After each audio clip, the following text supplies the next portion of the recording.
Assalamualaikum warahmatullahi wabarakatuh. A'udzubillahi minasyaitonirrajim. Bismillahirrahmanirrahim. Alhamdulillahirabbil alamin wassalatu wassalamu ala asrofil anbiya'i wal mursalin. A'udzubillahi minasyaitonirrajim. Yarfa'illahu alladziina minkum walladziina utul 'ilma darajat. Wallahu bima ta'maluna khabir. Amma ba'du. Para hadirin yang berbahagia, kaum muslimin dan muslimat, mudah-mudahan kita senantiasa diberikan kesehatan oleh Allah Subhanahu wa taala. Amin Allahumma alamin. Shalawat serta salam tak lupa juga terhadap Nabi besar Muhammad sallallahu alaihi wasallam, para keluarganya, sahabat, tabi'at, dan mudah-mudahan kita semua kelak mendapatkan syafaatnya di yaumul qiyamah nanti. Amin Allahumma alamin. Pada kesempatan kali ini saya akan menjelaskan atau bercerita sedikit tentang perkembangan ilmu di masa Bani Abbasiyah. Kekhalifahan Abbasiyah atau Bani Abbasiyah adalah khalifah kedua Islam di kota Baghdad. Khalifah ini sebagai perkembangan yang sangat pesat dan menjadikan dunia Islam sebagai salah satu titik pengetahuan yang sangat meningkat, dan semua kalangan, semua wilayah tertuju di kota Baghdad di masa Bani Abbasiyah. Yang pertama setelah Bani Abbasiyah yaitu Bani Umayyah. Namun ketika itu Bani Abbasiyah telah merebutnya dari Bani Umayyah, akhirnya dipeganglah oleh Bani Abbasiyah. Hampir semua wilayah Bani Abbasiyah dikuasai. Namun ada salah satu yang tidak dikuasai, yaitu benua Andalusia atau katakanlah benua Eropa. Cerita sedikit tentang Bani Abbasiyah. Bani Abbasiyah yaitu berkuasa selama 5 abad dari tahun 656 Hijriah atau hitungan Masehinya dari 750 tahun sampai 1258 Masehi. Masya Allah, sangat luar biasa pada masa Bani Abbasiyah ini. Memang perkembangannya sangat luar biasa juga. Nah, sedangkan dari Bani Umayyah itu berkuasa kurang lebih 92 tahun lamanya. Bani Umayyah berkuasa di masa waktu itu. Akhirnya Bani Abbasiyah merebutnya dengan membunuh salah satu pemimpin dari Bani Umayyah, yaitu yang bernama Marwan bin Ahmad. Karena telah wafat pada masa pertempurannya, maka dari itu Bani Abbasiyah masuklah dan memimpin khalifah pada masa waktu itu. Nah, kenapa dijuluki Bani Abbasiyah? Karena Abbas bin Abdul Muthalib adalah salah satu keturunan dari Nabi Muhammad Shallallahu Alaihi Wasallam. Abbas bin Abdul Muthalib ini adalah khalifah pertama kali yang memimpin di masa Bani Abbasiyah tersebut, yaitu berkuasa dari tahun 132 sampai 136 Hijriah. Ya, setelah itu dipimpin oleh regenerasi khalifah selanjutnya sampai akhir 5 abad tersebut. Memang berdasarkan sejarah, banyak ulama mengatakan di masa Bani Abbasiyah ini perkembangan dari memperluas wilayah sangat kurang, akan tetapi perkembangan dari ilmu pengetahuannya sangat pesatnya luar biasa. Dari ilmuwan-ilmuwan yang muncul, dari ulama-ulama yang muncul, yaitu di masa Bani Abbasiyah. Yang mana yang kita ketahui seperti Al-Ghazali, Al-Farid, seperti imam-imam, ulama-ulama, katakanlah Imam Syafi'i, Imam Hanafi, Imam Hambali, Imam Maliki, pada waktu itu bermunculnya di masa Bani Abbasiyah. Nah, di masa-masa itulah terkenalnya Bani Abbasiyah ini sebagai perkembangan ilmu yang sangat luar biasa.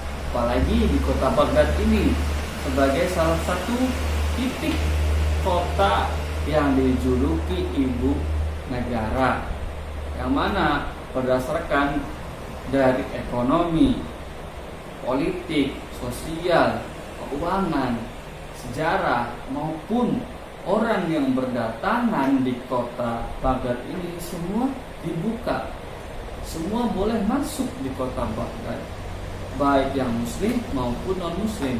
Bahasa pun campur, bahasa Arab, Inggris ataupun yang lainnya semua masuk di kota Baghdad.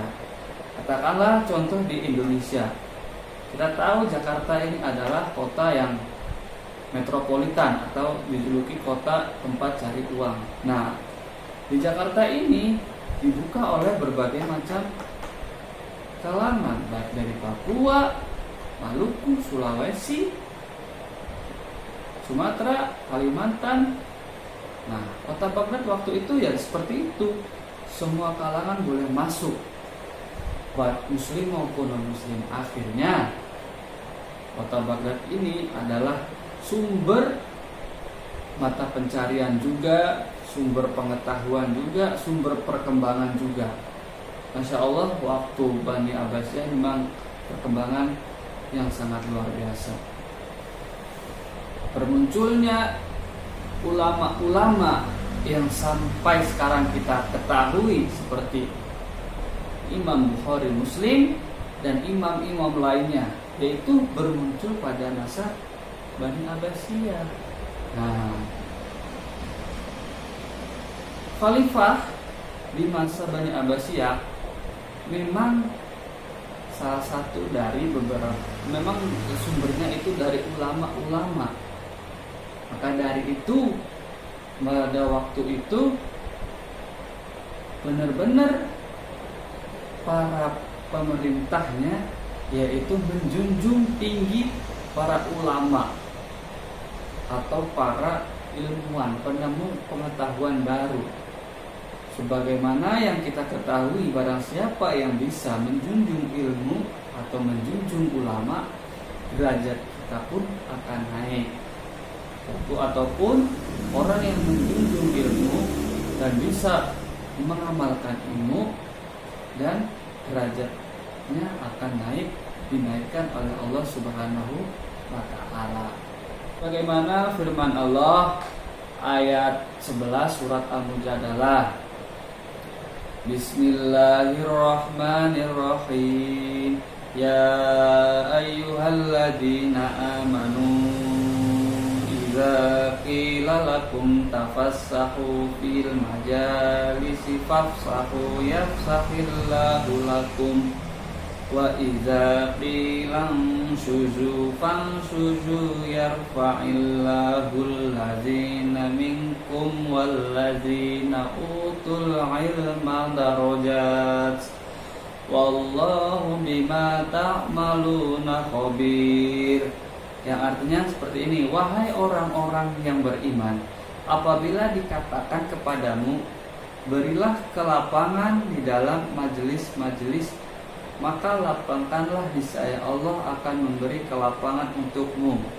Dan apabila dikatakan berdirilah kamu, maka berdirilah, niscaya Allah akan mengangkat derajat orang-orang yang beriman di antaramu dan orang-orang yang diberi beberapa derajat, dan Allah maha teliti terhadap apa yang kamu kerjakan. Jadi dengan ayat ini para ulama pun percaya di masa pemimpinan Khalifah Abbasiyah. Pada masa pemerintah Khalifah Abbasiyah ini percaya dengan firman Allah surat Al-Mujadalah ayat 11 ini. Dengan apa? Dengan para ilmuwan baru bermunculan, dikumpulkan jadi salah satu di kota Baghdad.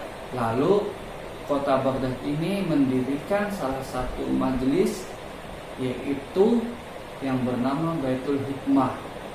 Yang mana Baitul Hikmah ini bertujuan para ilmuwan baru, para pendatang baru untuk bisa belajar bareng di Baitul Hikmah ini. Baik, ilmu yang dimunculkan pada masa waktu itu adalah seperti ilmu tafsir, ilmu hadis, ilmu fikih, ilmu filsafat, matematika, astronomi, sejarah, dan ilmu-ilmu lainnya. Situlah pada masa Abbasiyah memang perkembangan yang sangat luar biasa.